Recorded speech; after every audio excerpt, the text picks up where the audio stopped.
Assalamualaikum warahmatullahi wabarakatuh.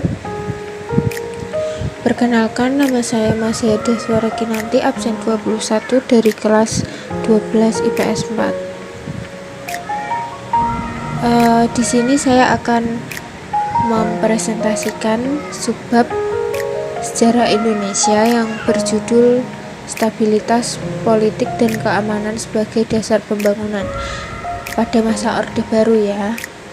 Jadi saya akan menerangkan poin sekilas tentang stabilitas politik dan keamanan pada masa Orde Baru. Kita langsung saja ke poin yang pertama. Orde Baru. Orde Baru adalah runtuhnya Orde Lama yang dipimpin oleh Insinyur Soekarno, yang memberikan harapan baru kepada masyarakat Indonesia kepada pemerintahan Soeharto yang disebut Orde Baru. Ya, itu adalah materi yang akan saya bahas di sini. Jadi, saya akan menerangkan sekilas tentang masa Orde Baru. Ini adalah sekilas gambaran pada zaman dahulu ya, yang sempat didokumentasikan. Era pemerintahan Orde Baru berhadapan dengan instabilitas politik dan keamanan di Indonesia dengan target yang terukur serta melaksanakan beberapa program kerja untuk memulihkan stabilitas politik dan keamanan yang akan dibangun pada masa pemerintahan Presiden Soeharto. Orde Baru mengencangkan beberapa konsep dan aktivitas pembangunan nasional yang berorientasi pada kesejahteraan masyarakat. Langkah pertama melaksanakan pembangunan nasional tersebut dengan membentuk Kabinet Pembangunan 1 pada 6 Juni 1969. Berikut dapat dilihat program Kabinet Pembangunan 1 yang dikenal dengan sebutan Pancakrida Kabinet Pembangunan, yang berisi 5 poin ya, bisa dibaca sendiri seperti yang tampak pada layar. Kemudian kita lanjut ke selanjutnya. Stabilitas nasional sendiri meliputi stabilitas keamanan, ekonomi, dan politik. Stabilitas nasional bukan hanya merupakan prasyarat terselenggara pembangunan, akan tetapi merupakan amanat sila kedua Pancasila untuk terwujudnya kemanusiaan yang adil dan beradab.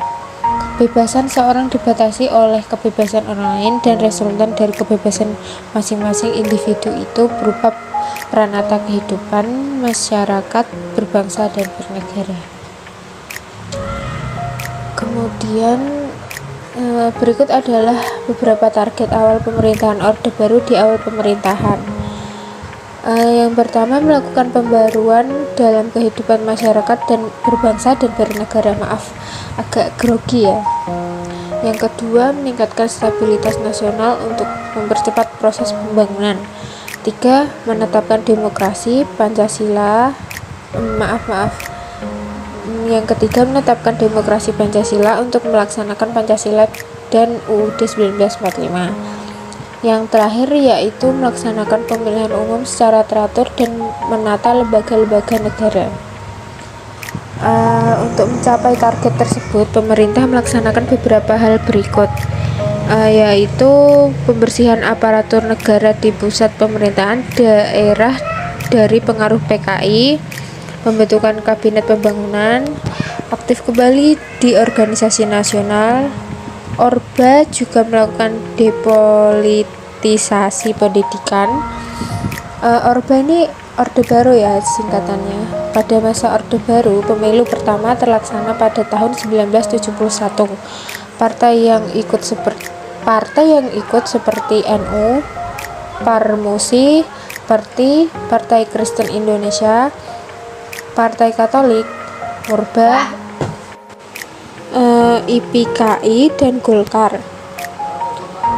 Orba juga berhasil melaksanakan pemilu sebanyak 6 kali, setiap 5 tahun sekali, yaitu pada 1971, 1977, 1987, 1992 dan 1997.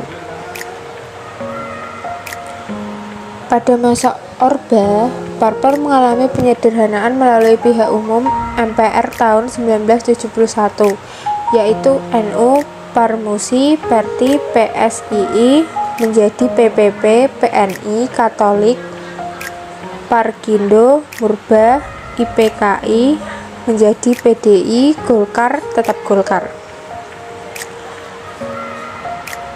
Yang terakhir yaitu pemerintah Orde menghimpun trilogi pembangunan, yaitu yang pertama stabilitas nasional yang sehat dan dinamis, kedua pertumbuhan ekonomi yang cukup tinggi, tiga pemerataan pembangunan dan hasil-hasilnya menuju tercapainya keadilan sosial bagi seluruh rakyat Indonesia.